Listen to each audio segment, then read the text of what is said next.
Hello everybody and welcome back to the channel. We've got another wrestling review. This time it's for last night's episode of Raw, which is the 22nd of the 5th, 2017. We won't talk about Backlash because I'll talk about it tomorrow, seeing as it's like a SmackDown only brand. Whatever. Here's the Raw review.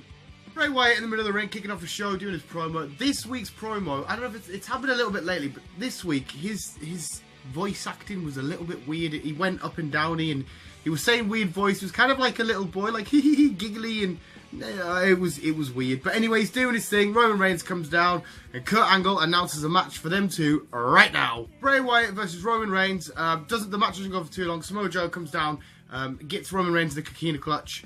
Obviously giving Bray Wyatt a DQ. So Roman Reigns picks up the win, but then Seth Rollins comes down, and it sets up for our main event, which will be Roman Reigns and Seth Rollins versus Bray Wyatt and Samoa Joe. Yeah, I'll talk about the main event now since we're just doing the same characters in a row. So yeah, Bray Wyatt and Samoa Joe versus Seth Rollins and Roman Reigns. Yeah, it was a pretty awesome match. There were some decent spots. Towards the end, Roman Reigns goes to hit Superman Punch on Samoa Joe, but he ends up like headbutting Seth Rollins, which causes like to be a little argument. Bray Wyatt gets Roman Reigns out the ring, and then Joe gets Seth in the Coquina Clutch. And that's how they win. So Roman Reigns and Seth Rollins lose, and Roman Reigns doesn't pick up any sort of loss here. It's all down to Seth. But we're all leading into the Fatal 5-Way Extreme Rules with this stuff. Cruiserweight matchup, Akira versus Daivari. Akira picks up the win. Brian Kendrick's like backstage saying, "I'm the master, he's the student, blah blah blah." But yeah, Akira picks up the win. I can't do that noise that he does. Whatever it is. Big Cass marching backstage. Enzo Amore's been attacked mysteriously from behind. So there's like a whole little back segment of, who attacked Enzo? Who attacked Enzo? We'll find out, I guess. Kurt Angle announces that Samson will be having his first match in WWE. And it'll be against Dean Ambrose. We're going to have The Miz and Maurice on commentary. Well, Kurt Angle doesn't say we're going to have a commentary, but they're there on commentary. But Samson's in the ring, playing his guitar, singing a song. Dean Ambrose comes down, and during the match, The Miz runs down and hits Samson, causing Dean Ambrose to get disqualified. And remember, if that happens at Extreme Rules, Dean Ambrose just gets disqualified. He will lose the IC title. But yeah, it was a cool little match. I know it wasn't a proper win, but Samson started off his in-ring competitive idiocy with a win. Finn Balor's getting ready for his match against Carl Anderson, but Paul Heyman comes down and they have a little bit of back and forward. Paul Heyman's saying, "You're not an underdog, blah, blah, blah. The rest of the guys might think you are, and the match comes with the Fatal 5-Way.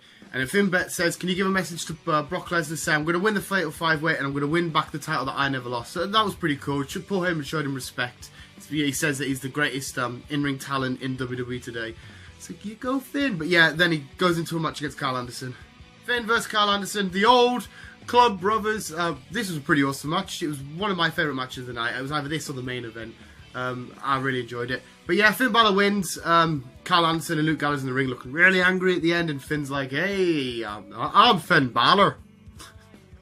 Sasha Banks versus Alicia Fox with Noam Dar ringside. Sasha Banks wins, but at the end of the match, she's confronted with Noam Dar. She slaps him, turns around, Alicia Fox gets her. Alicia and Noam have a kiss, and it's like, cool, great stuff. But that was the third match I've had, and now it's 2-1 to Sasha. I think that's it, and end now. I don't know because she did get attacked. We'll see. Goldust announces that the Golden Age is back. Kalisto versus Apollo Crews. Before the match, they talk backstage. Kalisto's like, "You're not the one that attacked Enzo, are you?" And he's like, "No, come on, why do you think that?" And Titus tries to get Kalisto in the Titus brand, and Kalisto says no.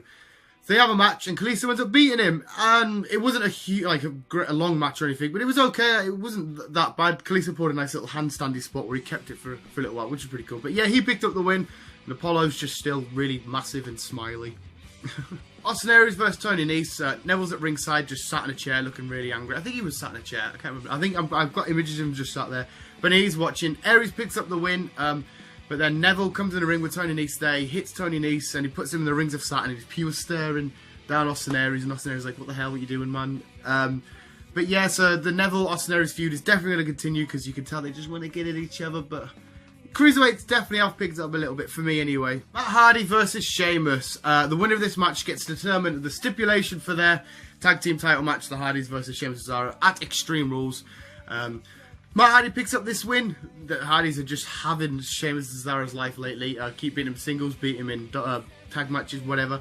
But the Hardys choose to have a cage match, which should be cool. Jeff Hardy should pull off some decent spots. I don't know how Sheamus and Cesaro are going to do it. They've been in cage matches, but we'll see what happens. But yeah, they're going to have a cage match at Extreme Rules. And finally, Alexa Bliss, my other wife, just don't tell Bailey, versus Mickie James. Alexa Bliss picks up the win with a DDT, but then she goes, gets a kendo stick and hits Mickie with it.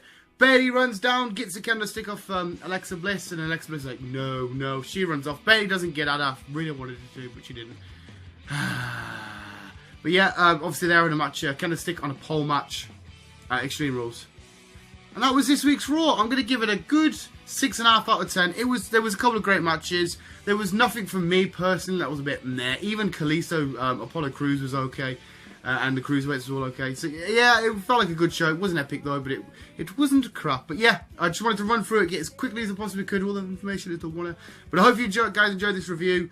Let us know in the comments below what you thought. Like the video, share the video to other wrestling fans. Subscribe, that would be great. And come back tomorrow for the SmackDown review, where we'll talk a little bit more about what happened at Backlash as well. So thank you guys for watching. Peace out.